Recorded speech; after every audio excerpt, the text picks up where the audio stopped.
Bonjour et bienvenue à cette petite vidéo d'explication comment régler le problème de stabilité après décharge de la tablette Danyu D-Slide 700. La tablette en cause, donc c'est le modèle qu'on voit ici, c'est une tablette qui est en absolu très sympa, assez fine, avec un design, un form factor assez intéressant. On voit ici les connecteurs comme prise USB, prise SD card, entrée jack, écouteur et le câble connecteur de charge. Le souci de cette tablette par contre, c'est que si vous la laissez se décharger quand elle sort de la boîte et que vous la redémarrez, et c'était le cas avec les deux tablettes dont j'ai fait l'acquisition, puisque actuellement vous pouvez la trouver en bundle, deux tablettes pour le prix d'environ 160 euros. Cette tablette a la fâcheuse tendance, une fois qu'elle s'est déchargée, une fois qu'elle est arrivée à 5% de batterie, elle s'éteint automatiquement, et ensuite elle reste bloquée comme on le voit là, sur ces deux logos, et rien ne se passe de plus. Donc la procédure que je vais vous montrer, je l'ai déjà appliquée sur la deuxième tablette qui a montré les mêmes symptômes, donc j'ose espérer que je vais pouvoir régler le problème de la même façon. Comment vais-je faire? Je vais tout simplement, donc à partir du site donc, de Danyu,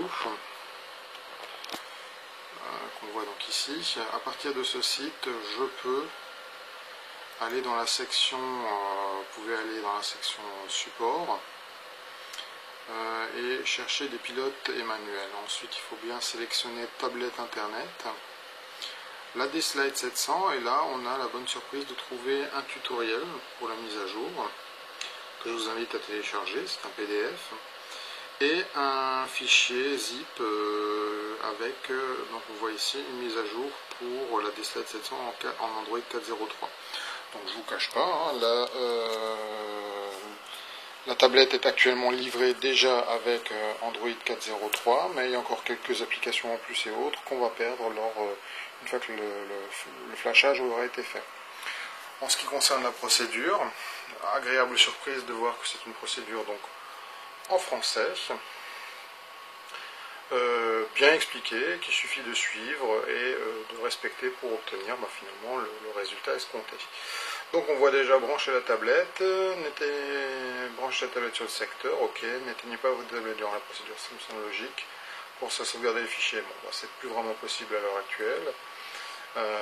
Vous perdrez les données qui sont sur la tablette, donc retirez peut-être la carte SD au cas où. Donc on voit bien, donc on télécharge le fichier, on le décompresse dans un répertoire, on branche la tablette avec le cordon USB à l'ordinateur tout en gardant branché sur le secteur et allumé là. Bon, ok, donc je vais déjà procéder à l'extinction de la tablette en appuyant ici.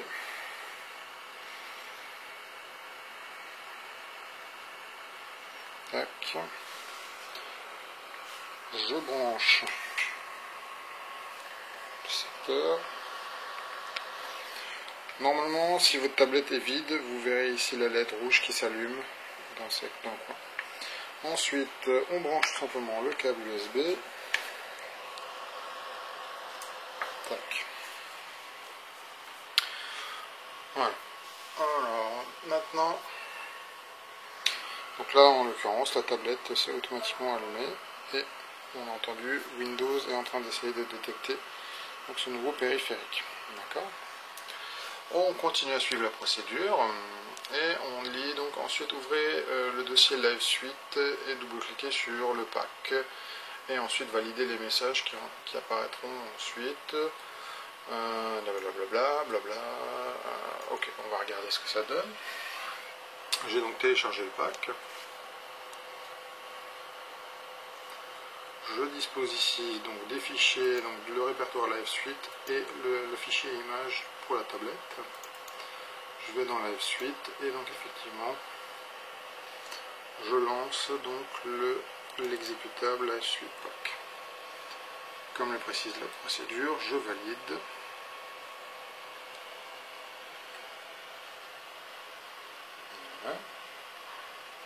Bon, vu que j'ai déjà procédé à cette manipulation une première fois, il est possible que je n'ai peut-être plus tous les messages à l'écran. Donc pour le moment, je ne vois rien d'autre qui s'affiche sur mon écran. Donc on continue avec la procédure.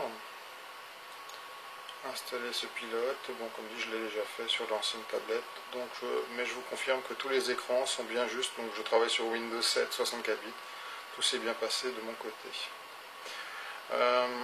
Voilà, une fois que les écrans sont apparus, que vous les avez validés, on vous invite à cliquer sur le prochain exécutable qui s'appelle livesuite.exe, chose que je vais aussi donc faire maintenant. Donc le livesuite.exe est dans le même répertoire, vous avez juste besoin de le sélectionner et de lancer. Voilà. On a maintenant cette fenêtre de Welcome qui s'ouvre. Pareil que dans la procédure qui nous indique bien de cliquer sur No. Et ensuite on devra sélectionner le fichier image à partir de cette icône. Là, je vais procéder directement à ces deux opérations dans la foulée. Alors, ici on clique bien sur No, on va là-dessus et on va se chercher le fichier. Moi, je l'ai mis moi sur la racine de mon disque C et je fais ouvrir. Donc pour le moment il ne se passera rien, ne vous inquiétez pas, c'est bien précisé aussi dans la procédure. On voit bien ici que on peut maintenant manipuler. Maintenez enfoncé le bouton Home et simultanément appuyez sur le bouton Reset. Gardez le bouton Home enfoncé jusqu'à ce que la figure ci-dessous s'affiche. Et la figure ci-dessous, ça sera... Donc comme dit, je ne suis pas sur XP, donc ça je zappe. Et ensuite j'ai ce message qui va apparaître normalement. On va regarder ça. Donc, je prends la tablette. J'appuie sur le bouton Home. Difficile, hop, je mets un petit peu en biais.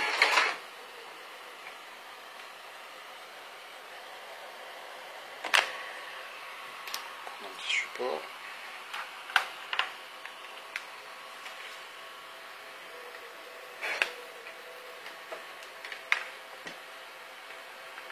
Voilà. Alors, j'appuie sur le bouton Home et le bouton Reset. Voilà. Je sais passer.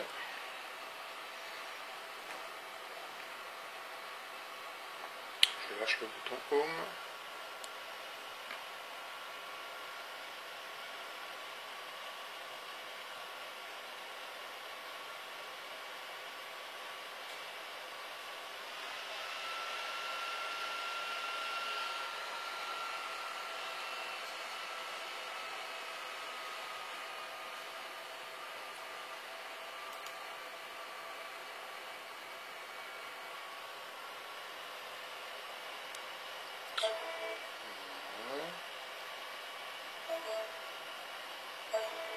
Entendre les messages de détection, vous avez vu, ça a duré quelques secondes, quand même une bonne trentaine de secondes, voire limite une minute.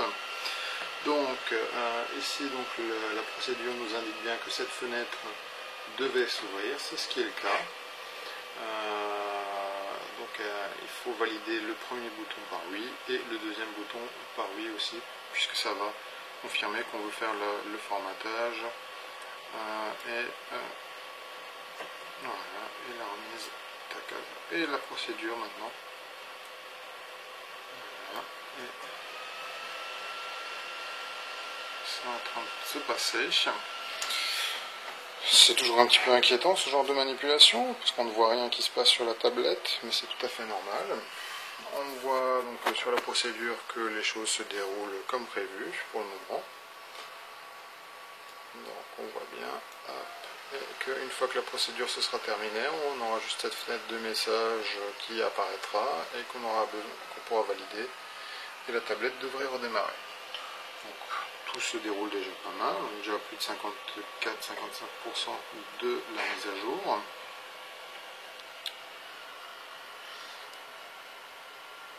Donc je sais que les tablettes et la marque Danyu sont relativement nouveaux sur le marché. Ce modèle-ci en particulier est très récent et ne dispose pas encore d'une communauté ou d'un engagement très fort pour le moment. C'est pour ça que je me permets de sortir cette vidéo-là, qui permet peut-être aux personnes non initiées par Android de peut-être pas forcément courir après leur vendeur ou bien courir après Danyu, puisque finalement les éléments qui sont ici devraient normalement suffire à remettre la tablette en état et de lui faire profiter d'une stabilité tout à fait honnête et correcte et d'une fonctionnalité à 100% pour laquelle j'ai rien à dire.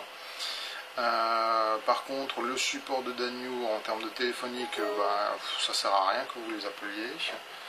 J'ai testé, j'ai eu un interlocuteur qui lui-même ne semblait pas très au courant comment procéder à la remise même à zéro de la tablette ou autre. Il ne m'a même pas renvoyé sur le site pour signaler que j'aurais pu télécharger ce fichier en tombant dessus sur le site en cherchant que j'ai vu qu'il y avait ces procédures, ce tutoriel et les éléments qui étaient directement disponibles. Donc je débranche la tablette pour qu'elle ne soit pas détectée par Windows.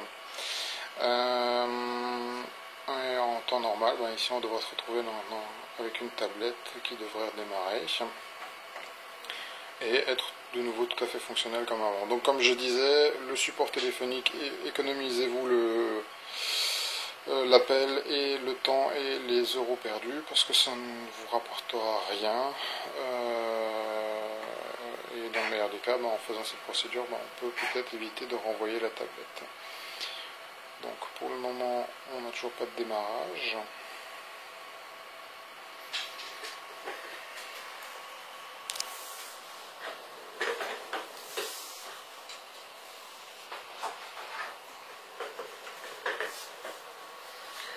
On est toujours sur le même état qu'avant. En comparaison, je vous montre la deuxième tablette.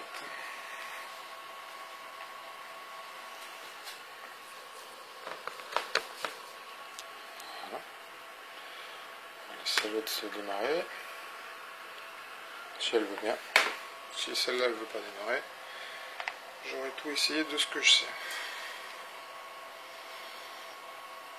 Donc celle-ci a subi le même sort. Ah, voilà. Tac.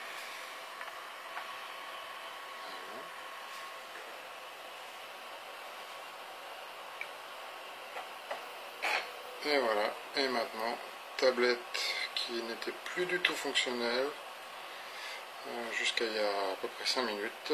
Plutôt plus précisément la vidéo faisant 13 minutes, tablette que j'aurais dû ramener soit à la boutique, soit envoyer chez Danyu. Et ben là maintenant elle est de nouveau totalement fonctionnelle. Il faut qu'on lui laisse peut-être un peu de temps de chargement. Voilà. Tac.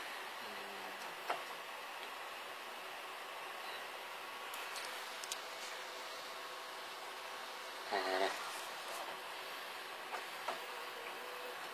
Voilà. Tout fonctionne nickel. Comme dit, principalement ce que j'ai remarqué, c'est que des applications qui étaient préinstallées au préalable ne sont plus dessus, comme Angry Bird Space ou d'autres applications plus ou moins utiles.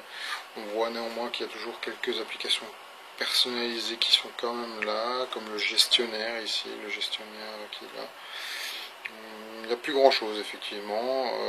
Alors vous inquiétez pas parce que vous ne voyez pas le Play Store. Les applications Google Play sont bien là, hein. Vous voyez Google Play Store il est ici, je peux le prendre en widget et le rajouter. Donc comme vous pouvez le voir sur ma deuxième tablette que j'ai donc restaurée aussi de la même façon, il y a maintenant 48 heures en arrière. Donc j'ai bien tous les éléments qui sont dessus. Maintenant vous pouvez me demander pourquoi deux tablettes. Deux tablettes tout simplement parce que j'aime bien pouvoir lire et bouquiner des livres électroniques comme par exemple ceux que j'achète sur Relais. Je vous remercie d'avoir participé, au revoir.